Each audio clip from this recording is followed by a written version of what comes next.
Hello students, UPPCS prelim series 2021 को start करते हैं और आज हम पढ़ेंगे इंडियन पॉलिटी को।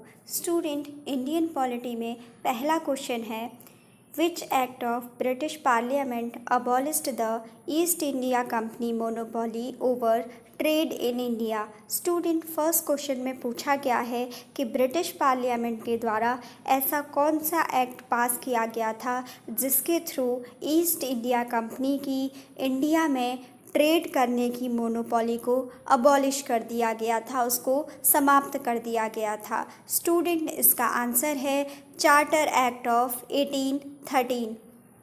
जो चार्टर एक्ट ऑफ 1813 था उसके थ्रू ये ब्रिटिश पार्लियामेंट के द्वारा जो ईस्ट इंडिया कंपनी की जो इंडिया में ट्रेड करने की जो मोनोपोली थी उसको अबॉलिश कर दिया गया था। लेकिन स्टूडेंट, अभी भी जो ईस्ट इंडिया कंपनी है उसको दो चीज़ों पर उसकी अभी भी मोनोपोली बनी हुई थी। उसमें से एक था ट्रेड विद चाइना, यानी ईस्ट इंडिया कंपनी अभी भी चाइना के साथ ट्रेड करने की उसकी मोनोपोली थी, और साथ ही ट्रेड इन टी से रिलेटेड जो चाय का जो व्यापार है उस पर भी उसका एकाधिकार था, यानी उसको मोनोपोली अभी भी बरकरार थी। स्टूडेंट, जो ट्रेड इन टी और ट्रेड विद चाइना के अलावा किसी भी मैटर पर इंडिया में ट्रेड करने की जो मोनोपोली थी उसको ब्रिटिश पार्लियामेंट के द्वारा चार्टर एक्ट ऑफ 1813 के थ्रू 1813 के चार्टर एक्ट के थ्रू इसकी जो मोनोपोली थी वो अदर सब्जेक्ट्स पर ट्रेड करने की उसको समाप्त कर दिया गया था। स्टूडेंट, इसके बाद नेक्स्ट क्वेश्चन है, by which of the following act Legislative Council of India received the power to discuss the budget। Student, इसमें पूछा गया है कि ऐसा कौन सा एक्ट था जिसके थ्रू जो इंडिया की जो लेजिस्लेटिव काउंसिल थी उसमें उसको क्या था, उसको जो बजट है उसको डिस्कस करने की पावर मिल गई थी। स्टूडेंट, इसका आंसर है Indian council act of 1892। Student, Indian council act of 1892 में दो इम्प्रूवमेंट्स को इंट्रोड्यूस किया गया था इंडियन प्रोविंशियल लेजिस्लेटिव काउंसिल में। स्टूडेंट, इसमें ये कहा गया था कि जो भी लेजिस्लेटिव काउंसिल है इंडिया की, वहाँ पर जो भी ऑफिशियल मेंबर्स होंगे उनकी मेजॉरिटी तो बनी रहेगी, लेकिन स्टूडेंट ये कहा गया कि जो इंडियन लेजिस्लेटिव काउंसिल है वहाँ पर जो नॉन ऑफिशियल मेंबर्स हैं उनके नंबर को इंक्रीज़ किया जाएगा, और साथ ही स्टूडेंट जो नॉन ऑफिशियल मेंबर थे प्रोविंशियल काउंसिल के, उनको जो सर्टेन बॉडीज़ हैं जैसे कि यूनिवर्सिटीज़, डिस्ट्रिक्ट बोर्ड्स और म्यूनिसिपैलिटीज़ के थ्रू उनको नॉमिनेट किया गया।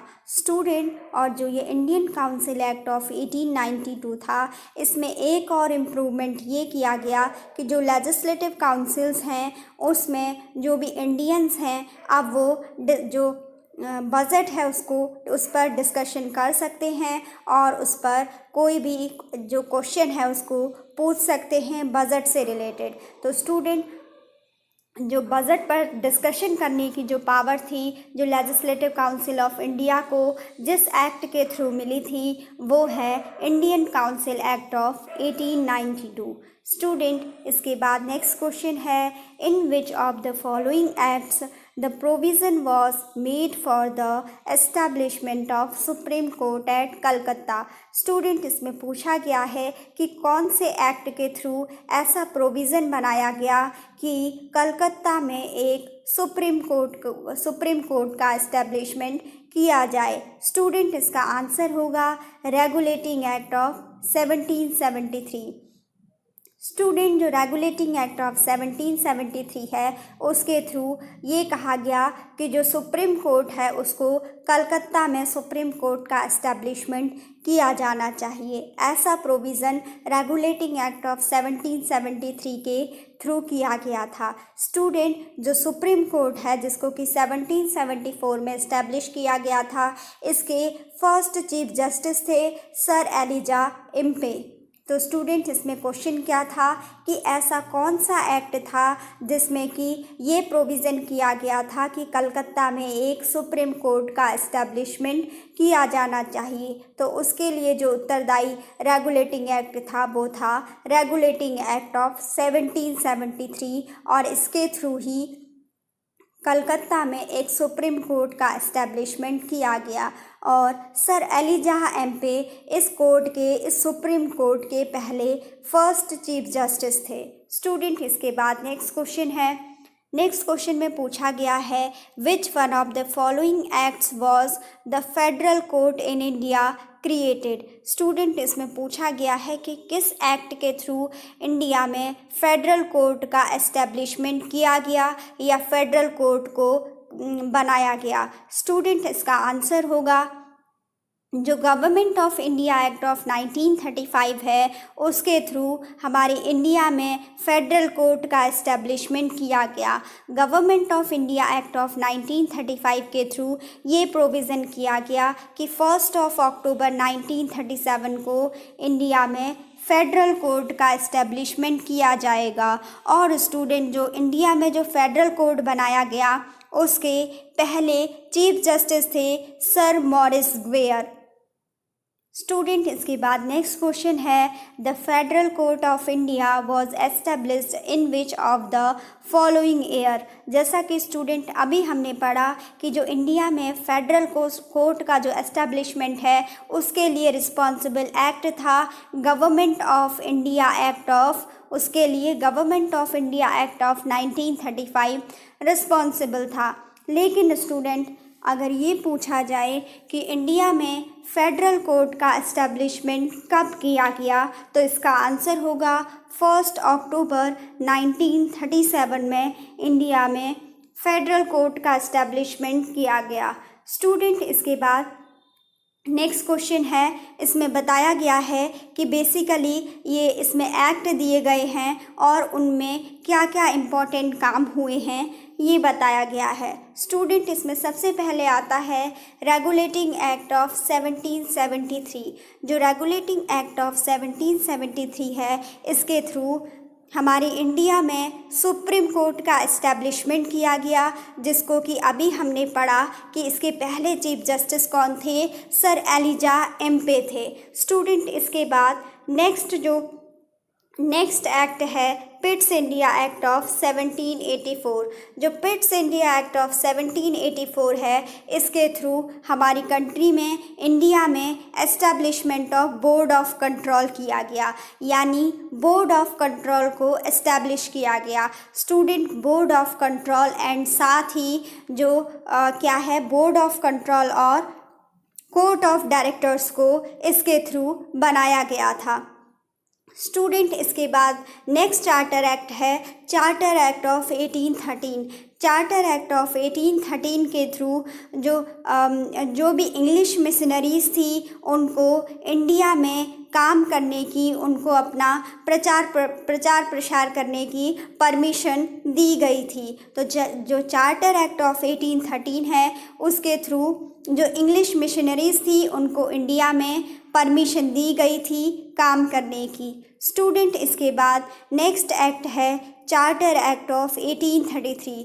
जो चार्टर एक्ट ऑफ 1833 है इसके थ्रू गवर्नर जनरल की काउंसिल में एक लॉ मेंबर को अपॉइंट किया गया था चार्टर एक्ट ऑफ 1833 के थ्रू।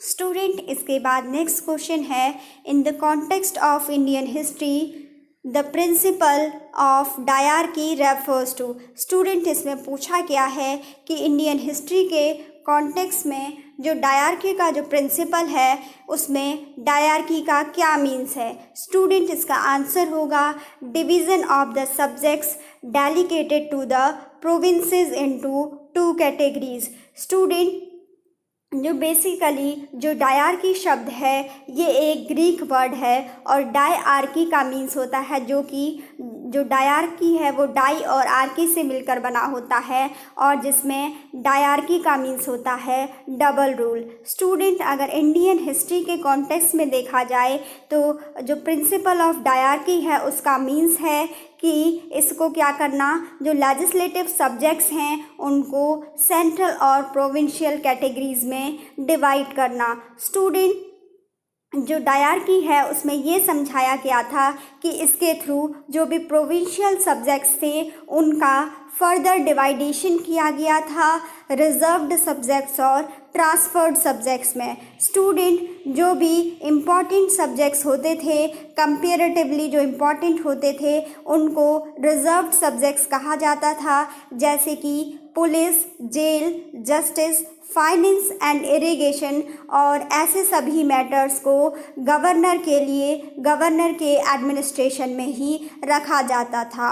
और स्टूडेंट, जो गवर्नर है और जो उसकी एग्जीक्यूटिव काउंसिल है उसके थ्रू ही जो ये रिजर्व्ड सब्जेक्ट हैं इनका एडमिनिस्ट्रेशन किया जा सकता था। और इसके लिए जो लेजिस्लेटिव काउंसिल है उसकी किसी भी प्रकार की कोई भी रिस्पॉन्सिबिलिटी नहीं बनती है। स्टूडेंट, और साथ ही जो लेसर इम्पोर्टेंस के मीन्स की जो कम इम्पोर्टेंस के सब्जेक्ट थे जिनको कि ट्रांसफर्ड सब्जेक्ट कहा गया, जैसे कि उसमें आते थे education, agriculture, local self government, ऐसे सब्जेक्ट्स को एडमिनिस्ट्रेट किया गया गवर्नर के द्वारा। और इसके लिए लेजिस्लेटिव काउंसिल्स के जो मिनिस्टर्स थे उनकी सलाह से गवर्नर इनको एडमिनिस्टर कर सकता था। यानी जो ट्रांसफर्ड सब्जेक्ट्स हैं उनमें ही अपना सजेशन, अपनी राय देने का जो राइट था वो लेजिस्लेटिव काउंसिल के मिनिस्टर्स को था। लेकिन जो भी रिजर्व्ड सब्जेक्ट्स थे वो टोटली गवर्नर के लिए और साथ ही गवर्नर की जो एग्जीक्यूटिव काउंसिल थी उसके लिए उस पर जो ऑथराइजेशन था वो गवर्नर और गवर्नर की एग्जीक्यूटिव काउंसिल के द्वारा ही किया जा सकता था। तो स्टूडेंट, बेसिकली इस क्वेश्चन में क्या पूछा गया था? इस क्वेश्चन में पूछा गया था कि जो प्रिंसिपल ऑफ डायरकी है इसका क्या मीन्स है। स्टूडेंट, डायरकी का मीन्स ये होता है कि बेसिकली किसी भी प्रोविंसेस की जो पावर हैं, उन जो भी सब्जेक्ट्स हैं उनको डेलीगेट कर देना, उनको 2 कैटेगरीज में डिवाइड कर देना। Division of subjects delegated to the provinces into 2 categories. जो भी प्रोविंसेस की जो भी पावर्स हैं, उन जो प्रोविंसेस के जो भी सब्जेक्ट्स हैं उनको 2 डिफरेंट कैटेगरीज में डिवाइड कर देना ही डायरकी कहलाता है। स्टूडेंट, इसके बाद नेक्स्ट क्वेश्चन है, under which of the following act dyarchy was introduced at central level. Student, इसमें पूछा गया है कि किस एक्ट के थ्रू डायरकी को सेंट्रल लेवल पर इंट्रोड्यूस कराया गया था। स्टूडेंट, इसका आंसर होगा government of India act of 1935। जो government of India act of 1935 है उसके थ्रू जो डायरकी का जो सिस्टम है उसको प्रोविंसेस से रिप्लेस किया गया और इसको सेंट्रल पर डायरकी को एप्लीकेबल कर दिया गया। स्टूडेंट, साथ ही जो government of India act of 1935 है इसकी कुछ और भी अपनी इम्पोर्टेंसेस हैं। जो government of India act of 1935 है इसके द्वारा कहा गया, ये प्रपोज किया गया कि एक ऑल इंडिया फेडरेशन बनाया जाएगा जिसमें कि ब्रिटिश इंडिया के प्रोविंसेस भी होंगे और प्रिंसली स्टेट्स भी होंगे। लेकिन स्टूडेंट, ऐसा उस टाइम पर संभव नहीं हो पाया था। स्टूडेंट, साथ ही जो government of India act of 1935 था इसमें अभी भी जो ब्रिटिश पार्लियामेंट थी उसकी ही सुप्रीमेसी बनी रही थी। स्टूडेंट, और जो ये government of India act of 1935 है इसके प्रोविज़न्स के तहत ही जो बर्मा है उसको इंडिया से सेपरेट कर दिया गया था 1 अप्रैल 1937 से, जो इफ़ेक्टिव हुआ था और बर्मा को इंडिया से सेपरेट कर दिया गया था 1 अप्रैल 1937 से। स्टूडेंट इसके बाद जो government of India act of 1935 है, इसके थ्रू जो council of the secretary of state for India है, उस पद को समाप्त कर दिया गया था। स्टूडेंट जब government of India act of 1858 के थ्रू एक पोस्ट बनाई गई थी secretary of state for India की, उसको government of India act of 1935 के थ्रू अबॉलिश कर दिया गया। स्टूडेंट इसके बाद नेक्स्ट पॉइंट है कि जो ये government of India act of 1935 है, इसके प्रोविज़न्स के थ्रू ही इंडिया में एक फेडरल कोर्ट का एस्टेब्लिशमेंट किया गया था। 1 अक्टूबर 1937 को इंडिया में फेडरल कोर्ट को एस्टेब्लिश किया गया था और इसके फर्स्ट चीफ जस्टिस थे सर मॉरिस ग्वेयर। स्टूडेंट इसके बाद बताया गया कि जो ये government of India act of 1935 है, इसके थ्रू इंडिया में एक सेंट्रल फेडरल बैंक को एस्टैब्लिश किया गया और जो कि बाद में reserve bank of India RBI के नाम से जाना गया। तो स्टूडेंट इसमें हमने government of India act of 1935 की इम्पोर्टेंसेस को देखा, उसके महत्व को देखा। इसमें क्या पूछा गया था? इस क्वेश्चन में हमसे पूछा गया था कि under which of the following acts dyarchy was introduced at central level. कहा गया, इस क्वेश्चन में पूछा गया कि किस एक्ट के थ्रू डायरकी के कॉन्सेप्ट को सेंट्रल लेवल पर भी इंट्रोड्यूस किया गया था। तो स्टूडेंट इसका आंसर होगा government of India act of 1935 के थ्रू जो डायरकी का जो कॉन्सेप्ट है, उसको सेंट्रल लेवल पर भी एप्लीकेबल बनाया गया था।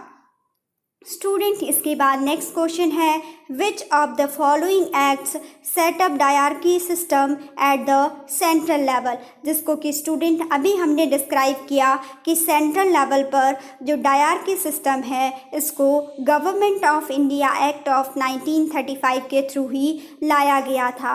स्टूडेंट नेक्स्ट क्वेश्चन है the act of 1909 was associated with. Student इसका आंसर है introduction of separate electorate. Student जो एक्ट ऑफ 1909 था, जिसको कि मॉर्ले मिंटो रिफॉर्म्स भी कहा जाता है, जो इंडियन काउंसिल एक्ट ऑफ 1909 था, इसके थ्रू जो मुस्लिम कम्युनिटी थी, उसके लिए सेपरेट इलेक्टोरेट को इंट्रोड्यूस किया गया था और इस तरीके से इंडिया में सबसे पहले सेपरेटिज्म का बीज बो दिया गया था और जो कि बाद में हमारे देश के पार्टीशन का कारण बनता है। स्टूडेंट तो इस क्वेश्चन में क्या पूछा गया है? इस क्वेश्चन में पूछा गया कि the act of 1909 was associated with जो इंडियन काउंसिल एक्ट ऑफ 1909 था, जिसे कि मॉर्ले मिंटो रिफॉर्म भी कहा जाता है,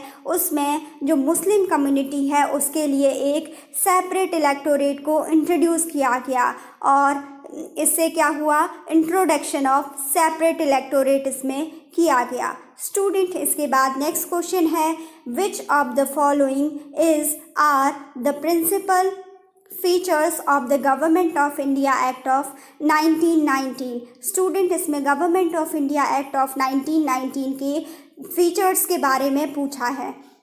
स्टूडेंट इसमें बताया है, पहला इसका स्टेटमेंट है कि the introduction of dyarchy in the executive government of the provinces. Student जो government of India act of 1919 है, इसके थ्रू जो भी प्रोविंसेस थी वहाँ पर क्या किया था, वहाँ पर प्रोविंसेस में जो भी उनकी executive government of the provinces थी, वहाँ पर डायरकी को इंट्रोड्यूस किया गया था government of India act of 1919 के थ्रू। स्टूडेंट ये जो पहला स्टेटमेंट है ये बिल्कुल सही है। और स्टूडेंट सेकंड स्टेटमेंट दिया है the introduction of separate communal electorates for Muslim. Student जैसा कि अभी हमने पढ़ा कि जो इंडियन काउंसिल एक्ट ऑफ 1909 है, जिसे कि मॉर्ले मिंटो रिफॉर्म्स के नाम से भी जाना जाता है, उसके थ्रू जो ये मुस्लिम कम्युनिटी के लिए जो separate communal electorate for Muslim है, उसको इंट्रोड्यूस किया गया था इंडियन काउंसिल एक्ट ऑफ 1909 के थ्रू। जबकि यहाँ पर पूछा जा रहा है कि आपको फीचर्स बताने हैं government of India act of 1919 के। तो स्टूडेंट जो सेकंड स्टेटमेंट है ये यहाँ पर रॉन्ग हो जाएगा।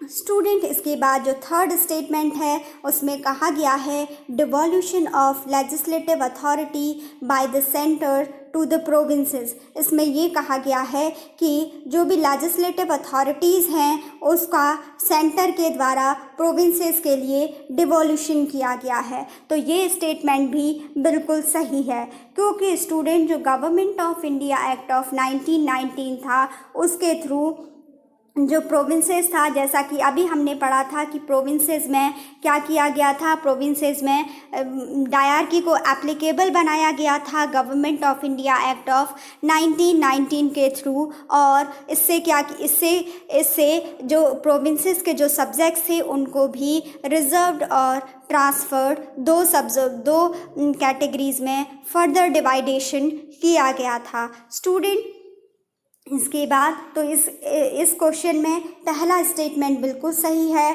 थर्ड स्टेटमेंट भी बिल्कुल सही है, बस जो सेकंड स्टेटमेंट है वो गलत है। तो इसका आंसर होगा 1 and 3 only. Student next question है which of the following acts introduced the principle of constitutional autocracy. Student इस क्वेश्चन में पूछा गया है कि ऐसा कौन सा एक्ट था जिसके through principal of constitutional autocracy को इंट्रोड्यूस किया गया है। स्टूडेंट इसका आंसर भी government of India act of 1935 ही होगा। स्टूडेंट जो government of India act of 1935 है इसमें ये कहा गया था कि जो एग्जीक्यूटिव अथॉरिटी है प्रोविंसेस की वो गवर्नर्स के पास रहेगी, और जो सेंटर्स की जो एग्जीक्यूटिव अथॉरिटी है वो गवर्नर जनरल्स के पास रहेगी, और दोनों का ही जो कंट्रोल है वो किसके थ्रू चलेगा, वो क्राउन के बिहाफ पर चलेगा। स्टूडेंट नेक्स्ट क्वेश्चन है the Indian legislature was made bicameral for the first time by. Student इसमें पूछा गया है कि जो इंडियन लेजिस्लेचर है उसको सबसे पहली बार बाईकैमरल कब बनाया गया। तो स्टूडेंट इसका आंसर होगा government of India act of 1919 के थ्रू इंडियन लेजिस्लेचर को पहली बार बाईकैमरल बनाया गया। स्टूडेंट जैसा कि हमने देखा था कि जो government of India act of 1919 है इसके थ्रू प्रोविंसेस में डायरकी के कॉन्सेप्ट को लाया जाता है।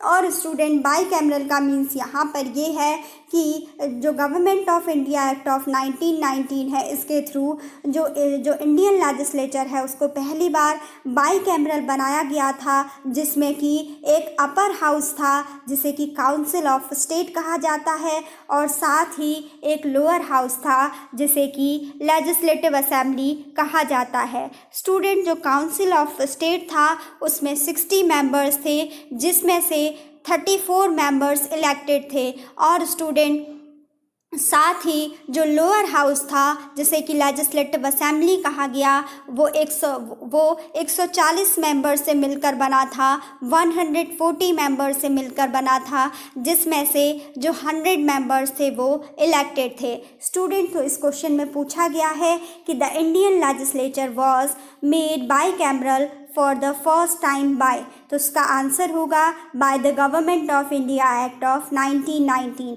बाईकैमरल बनाया गया जिसके थ्रू जो भी प्रोविंसेस हैं उनमें क्या थी, एक अपर हाउस थी और एक लोअर हाउस था। अपर हाउस को कहा गया काउंसिल ऑफ द स्टेट और लोअर हाउस को कहा गया लेजिस्लेटिव असेंबली। स्टूडेंट जो काउंसिल ऑफ स्टेट था उसमें टोटल 60 मेंबर्स थे, और उन 60 मेंबर्स में से भी जो 34 मेंबर्स थे वो इलेक्टेड थे, और साथ ही स्टूडेंट जो लेजिस्लेटिव असेंबली है उसको कहा गया लोअर हाउस कहा गया, और उसमें टोटल मेंबर 140 मेंबर्स थे, जिसमें से कि 100 मेंबर्स इलेक्टेड थे। स्टूडेंट इसके बाद नेक्स्ट क्वेश्चन है which of the following acts introduced a bicameral legislature at the centre. Student अभी हमने जो सबसे पहली बार बाईकैमरल की बात की थी वो प्रोविंसेस में की गई थी और उसको government of India act of 1919 के थ्रू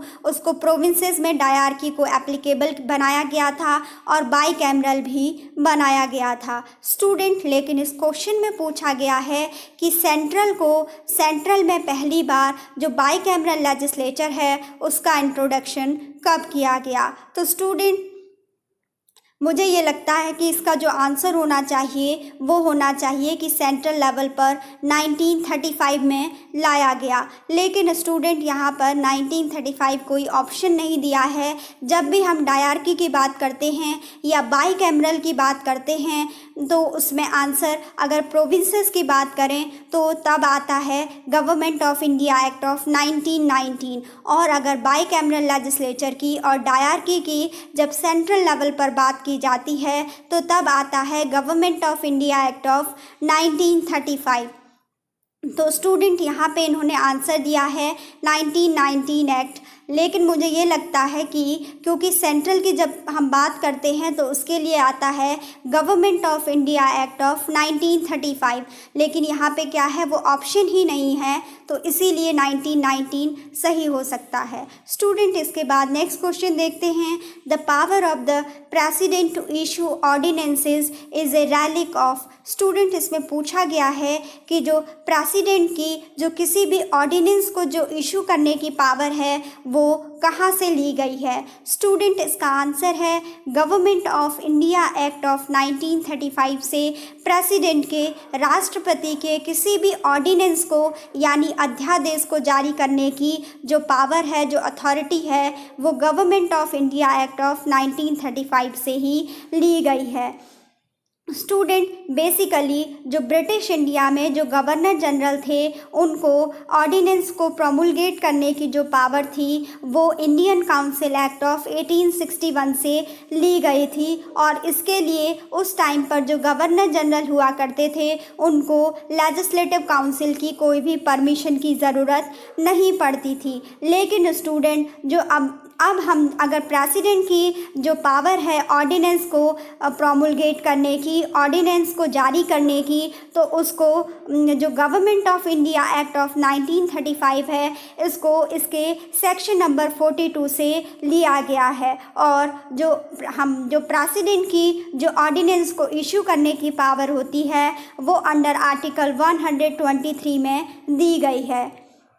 स्टूडेंट इसके बाद नेक्स्ट क्वेश्चन है which act for the first time made it possible for Indians to take some share in the administration of their country. Student इसमें पूछा गया है कि ऐसा कौन सा एक्ट था जिसके थ्रू पहली बार इंडिया के एडमिनिस्ट्रेशन में क्या हुआ इंडियंस को भी उनके एडमिनिस्ट्रेशन में कुछ शेयर उनको दिया गया। स्टूडेंट इसका आंसर है चार्टर एक्ट ऑफ 1833। स्टूडेंट इसमें ये कहा गया है कि जो चार्टर एक्ट ऑफ 1833 है उसका जो सेक्शन नंबर 87 है वो बहुत इम्पॉर्टेंट है और कहा गया है कि जो चार्टर एक्ट ऑफ 1833 है इसका जो सेक्शन नंबर 87 है उसमें बताया गया है कि इंडिया का कोई भी पर्सन या फिर क्या हो उसको कहीं पर भी किसी भी प्लेस में किसी भी पोस्ट में किसी भी सर्विस में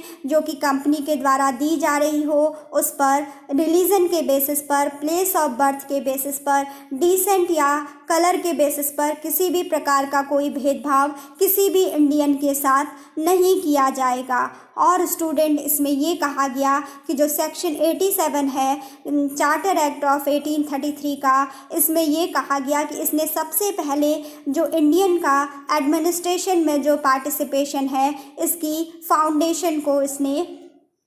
फाउंडेशन को वहाँ पर रखा।